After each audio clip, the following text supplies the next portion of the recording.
Hello, how are you? Today I'm going to talk to you what happens in your body when you drink milk at night. How does this affect your blood sugar, diabetes control, your sleep, inflammation, bone health? Is there a connection or not?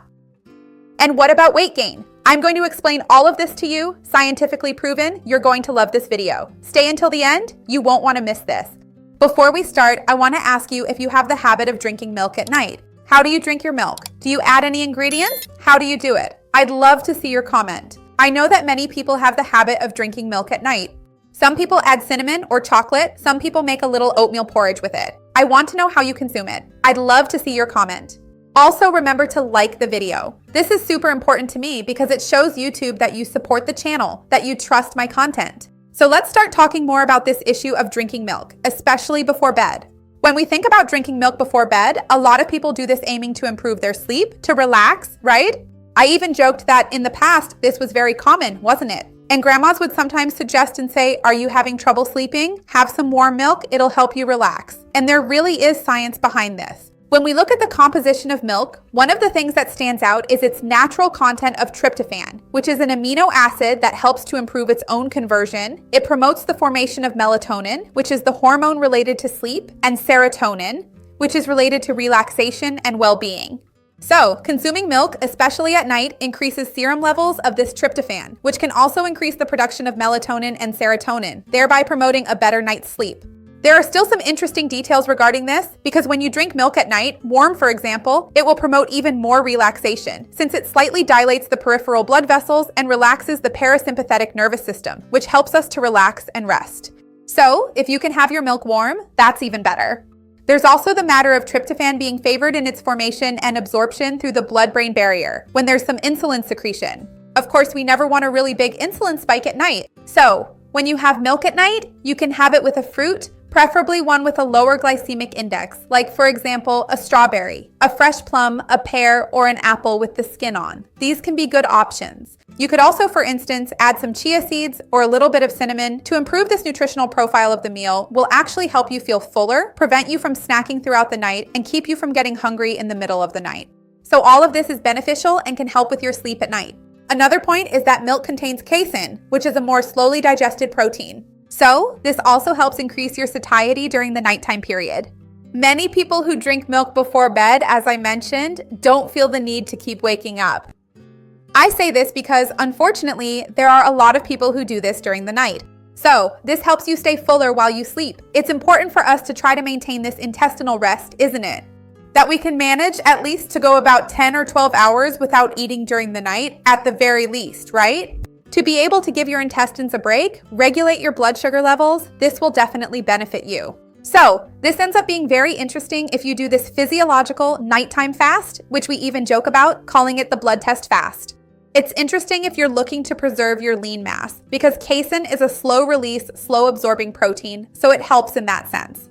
However, if you're lactose intolerant, if you often suffer from gastroesophageal reflux or have a lot of gas, it might actually harm your sleep because it can contribute to those issues. This issue of slower digestion can lead to a buildup of gas, especially if you're lactose intolerant. So this is for people who are healthy, who don't have any associated health conditions, okay? If you have any health condition or if you're unsure about the timing, whether it's worth taking it at that time or not, obviously always talk to your doctor or nutritionist who sees you in your city. Some people who live with diabetes or have high blood sugar want to know if having milk at night is a good option or not. This will always depend on how you consume it because milk does contain lactose, which is the sugar naturally present in it, and it can slightly raise blood sugar levels. I have an entire video here talking more about milk and blood sugar, including the metabolism and physiological aspects. If you want to know more details, I'll leave it down below in the description for you.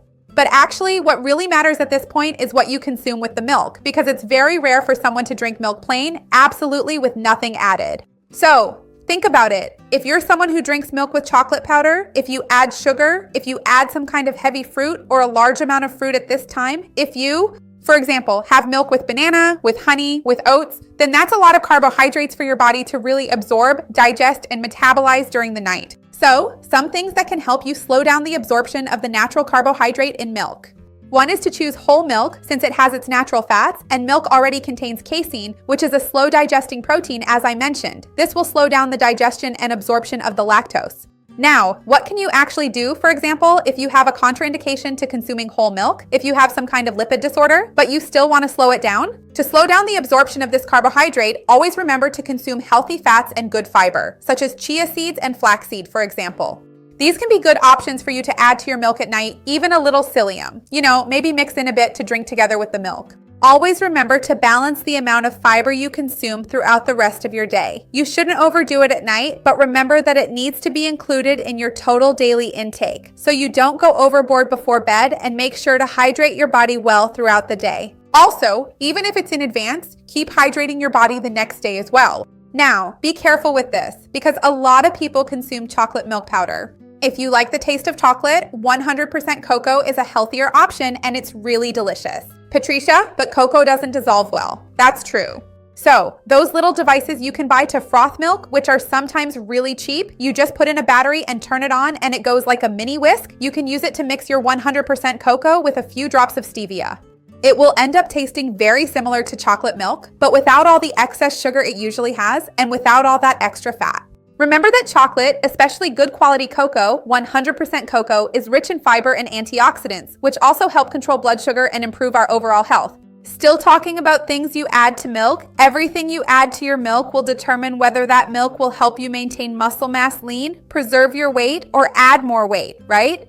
So it's worth making that point clear also, because this isn't just related to blood sugar control. If you're someone who wants to lose weight, it's not a good idea to add a large amount of chocolate powder, a lot of honey, or a lot of carbohydrates at this time, because you'll cause a bigger insulin spike, which also harms this aspect. Another interesting detail is the correlation between milk and bone health. Of course, that's something we already think about when it comes to milk, because milk is naturally a source of calcium and magnesium. Now, when we consume it at night, with casein being absorbed more slowly, it will keep this pool of circulating amino acids, even the magnesium, more bioavailable during this period of nighttime regeneration, which can benefit bone health. Remember that I also have a playlist on the channel talking more about bones, joints, and giving some tips on how to improve bone health. I'll leave that down below in the description for you. So, to sum it up, if you're looking to drink milk at night to improve your health, what are the guidelines you should try to follow regarding milk consumption to get its benefits and not make things worse? To enjoy this food correctly at this time. So, ideally, you should always go for unsweetened milk, right? Don't add honey, don't add sugar, don't add chocolate powder, that's it. Because all of that will increase the glycemic load.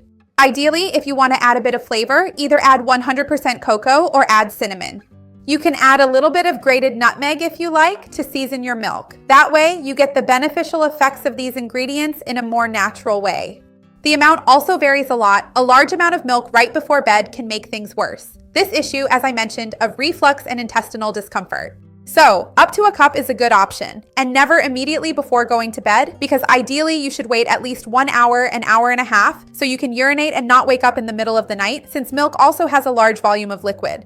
And if you consume it immediately before going to bed, it can harm your sleep in the sense that you'll wake up at night to pee because of the large amount of liquid you drank. So that's another point to consider. And if you want to further improve the nutritional profile of milk and enhance your sleep, remember to pair it with some good fiber. So you can add a serving of fruit if that's the case, even to further promote the absorption of tryptophan. But then remember the fiber as well. Psyllium, chia, or flaxseed will help slow down the absorption of that carbohydrate, preventing big glucose spikes, which will further improve the nutritional profile of this food for you. So I want to know if you make any of these combinations, how you drink your milk, or if you don't drink milk, what other food you have before bed. I would love to see your comment.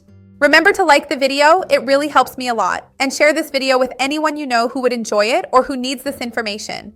Let's spread this chain of good. That's what I want here on the channel. See you next time. Bye.